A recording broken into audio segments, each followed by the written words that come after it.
Hello everyone, stay with Naim YouTube channel থেকে আপনাদের সবাইকে আবারও স্বাগতম। আমি ফিদে মাস্টার নাইম হক। সো আপনারা আজকে দেখবেন অলরেডি কিন্তু অল র্যাপিড এবং ব্লিজের খেলা শুরু হয়ে গিয়েছে। তো আমেরিকা নিউ ইয়র্ক শহরে অনুষ্ঠিত হচ্ছে। এবারে কিন্তু বেশ জমজমাট একটা টুর্নামেন্ট হচ্ছে, নতুন ফরম্যাট, নতুন সব কিছুর মধ্যে হচ্ছে। বাট সর্বোপরি কিন্তু প্রথম দিনটা ভালো যায়নি গতবারের চ্যাম্পিয়ন ম্যাগনাস কার্লসনের।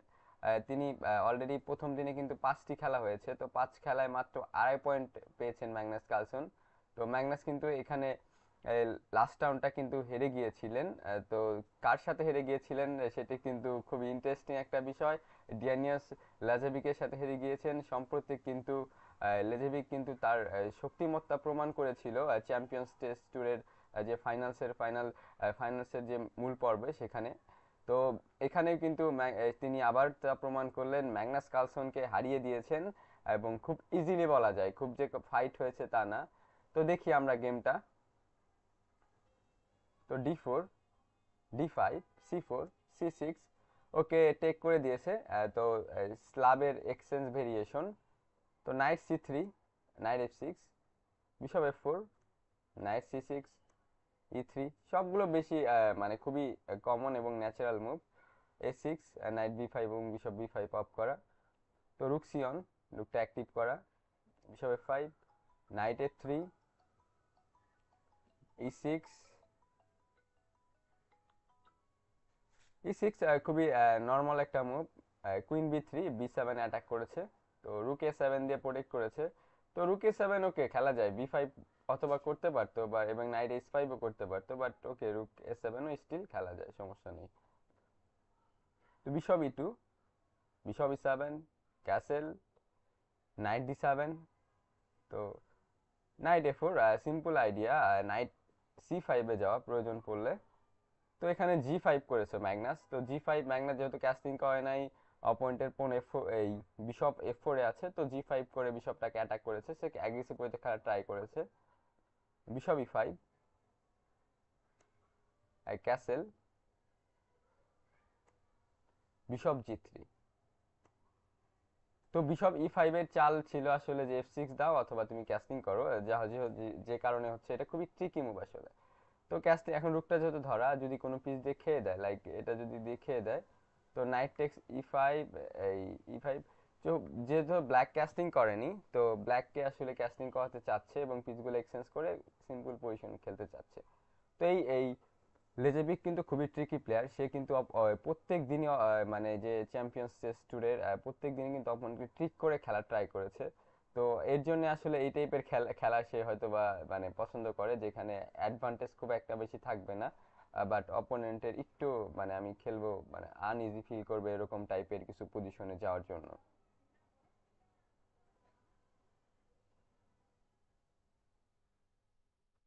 ওকে, বিশপ জি3, ক্যাসেল, এইচ5 করেছে ম্যাগনাস। আইডিয়া সিম্পল, এইচ4 দেওয়া, এইচ4 দিয়ে বিশপ ট্র্যাপ হয়ে যাচ্ছে, কারণ আফটার বিশপ ই5 এর পরে এফ6। তো এইচ3 করেছে, ZEE5, sorry জি4, H জি4, H জি4, night এইচ2। তো জি4 অ্যাটাক করেছে। তো নাইট এফ6 অনলি মুভ জি4 বাঁচানোর জন্য এখন কুইন ডি অন করেছে, আর একটা পিস দিয়ে আসলে অ্যাটাক করেছে জি4। তো নাইট জি4 আসলে এখন আর চাইলে বাঁচানো যায় না মানে কোনোভাবে। তো ম্যাগনাস খেলেছে হচ্ছে আপনার নাইট ই4। তো ম্যাগনাসের আইডিয়া হচ্ছে জি3 খাওয়া, সেই সাথে মানে জি3 যদি খেতে পারে তাহলে হয়তো বা অপোনেন্টের স্ট্রাকচারটা খারাপ হয়ে যাবে। বাট এখানে অ্যালাউ করেনি, বিশপ এফ4 খেলেছে, কারণ এই বিশপটা খেলে পন আপ থাকলেও ঝামেলা আছে, কারণ এই পন স্ট্রাকচার খুবই বাজে হয়ে যাচ্ছে। তো বিশপ জি5, বিশপ জি4 টেক করেছে। তো যেহেতু পনটা খেতে পারে, খেয়ে দিয়েছে। তো বিশপ এফ4, ইএফ4, কিং জি7। তো কিং জি7 খুবই মানে একটা মানে কমন আইডিয়া এবং খুবই ন্যাচারাল একটা আইডিয়া। সেটা হচ্ছে যেহেতু তার কিংটা অতটা সেফ না, বাট একটা জিনিস হচ্ছে সে কিন্তু একটা ফাইল পেয়েছে। ওকে, কিং জি7 যদি থাকে তাহলে কিন্তু রুক একটা সময় রুক এই সেট দিয়ে এই ফাইলটাকে ইউজ করতে পারবে। আর সেই সাথে কিংটা একটু মানে স্কেপ করতে পারবে এফ8 দিয়ে যদি চাই প্রয়োজন মতো। তো বিশপ টেক্স এফ5 করেছে, ই টেক্স এফ5, জি3। ওকে, জি3 খুবই মানে প্র্যাকটিক্যাল, খুবই ভালো একটা চাল, কারণ জি3 আইডিয়া হচ্ছে সেও কিং জি2 করে এই রুকটা H1-এ আনতে পারে, কারণ এদিকে যে সম্ভাব্য অ্যাটাক সেটা কিন্তু ফেরানোর জন্য অথবা এক্সচেঞ্জ করতে পারে। আর আপনার যে বোর্ডে পজিশনটা দেখতে পাচ্ছেন এখানে জাস্ট কোনো মতে যদি অ্যাটাকটা ফিরানো যায় তাহলে কিন্তু হোয়াইটের কমপ্লিটলি উইনিং পজিশন, স্ট্রাকচার ভালো, পন আপ, ব্ল্যাকের যে পনগুলো জাস্ট দেখেন আপনারা, F5 একটা, F7 একটা, D5 একটা, কোনো সব প্রায়গুলো পন নিয়ে আইসোলেটেড ইটি পন তো, এবং পিসগুলোর স্ট্রাকচার ভালো না, তো কমপ্লিটলি এটা বেটার পজিশন। তো রুক H8 করেছে, তো নাইট F3, তো নাইট F3 আইডিয়া হচ্ছে নাইট E5-এ যাওয়া, নাইট G5-এ যাওয়া এবং নাইট H4-ও প্রয়োজন পড়লে যেতে পারে, সেই সাথে এই পনটা এক্সট্রা প্রোটেক্ট করা। রুক খেলেছে এইট, তো রুক এইটও খুবই ন্যাচারাল চাল, কারণ এখন তো একটা রুক দিয়ে তো অ্যাটাক করা যাবে না, তো এইদিকে এখানে রুকটা তো কোনো কাজ করছে না, তো এই রুকটাও গেমে এইদিকে যখন এটা আনবে তখন এই রুকটাও যাতে আনতে পারে। তো কিং G2, এই সম্ভাব্য যে অ্যাটাক আছে এই ফাইলে সেটার জন্য কিংটাকে প্রস্তুত করা। Queen F6, night C3, রুক D8। তো ওকে, নাইট C3 আইডিয়া এটা দিয়ে যদি এক্সেস করে তাহলে অবশ্যই ভালো, যে পনি স্ট্রাকচার পন আপ, তো কমপ্লিটলি উইনিং পজিশন, এর সাথে D5-এ অ্যাটাক করেছে। তো কুইন D3, রুক H5, রুক H1, তো এক্সচেঞ্জ করা, কুইন H6, তো কুইন E3।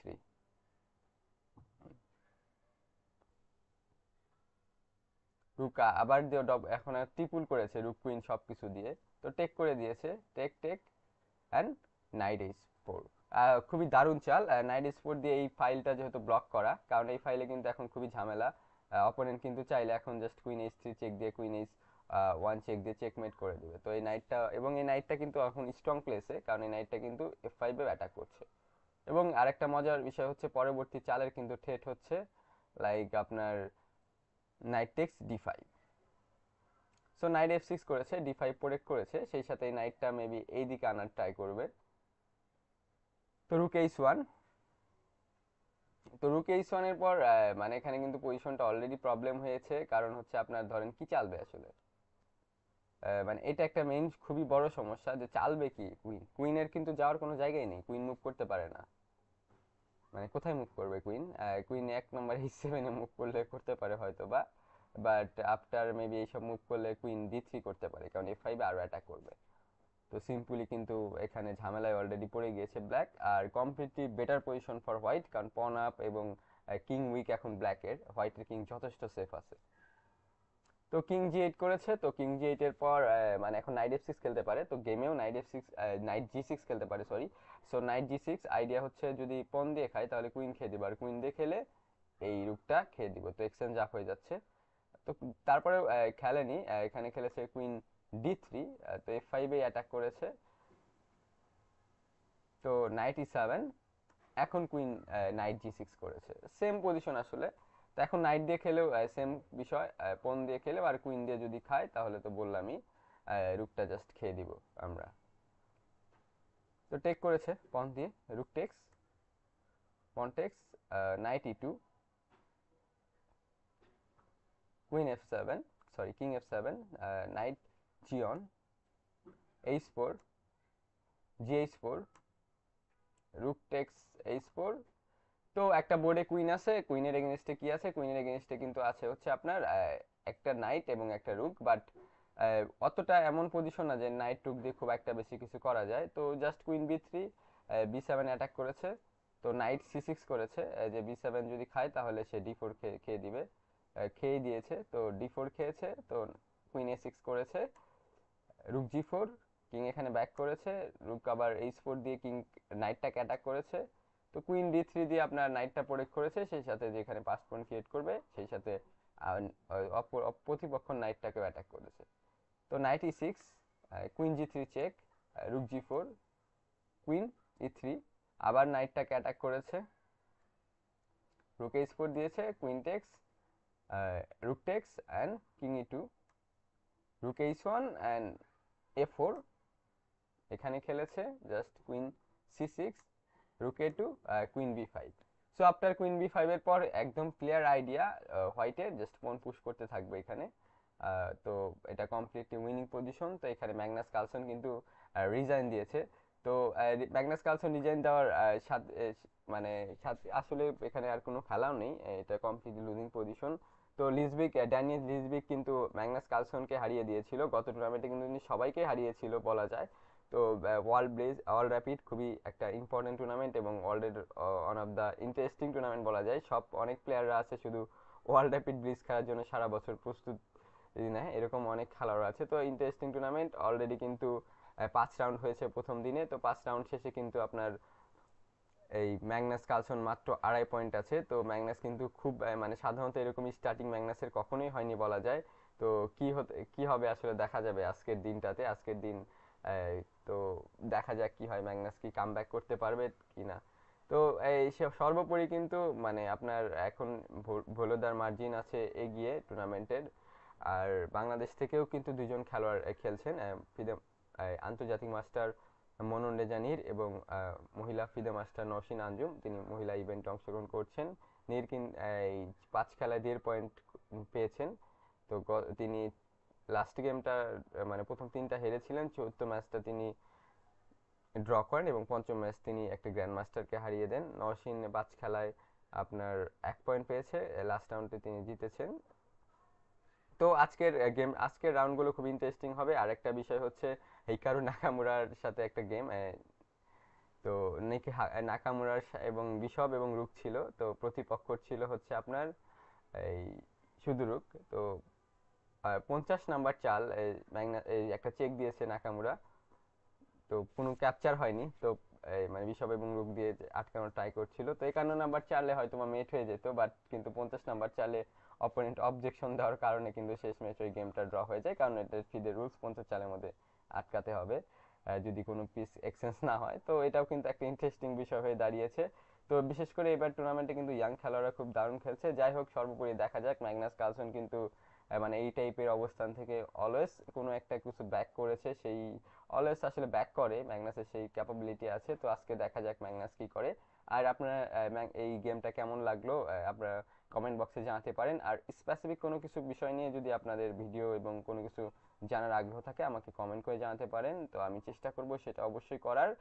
আর আজকের দিনটা তো আপনারা সবাই অবশ্যই দেখবেন। আমার মনে হয় এবার খুবই নাটকীয় একটা এবং রোমাঞ্চকর একটা ওয়ার্ল্ড র্যাপিড এবং ব্লিটজ চ্যাম্পিয়নশিপ হবে। তো সবাই ভালো থাকবেন।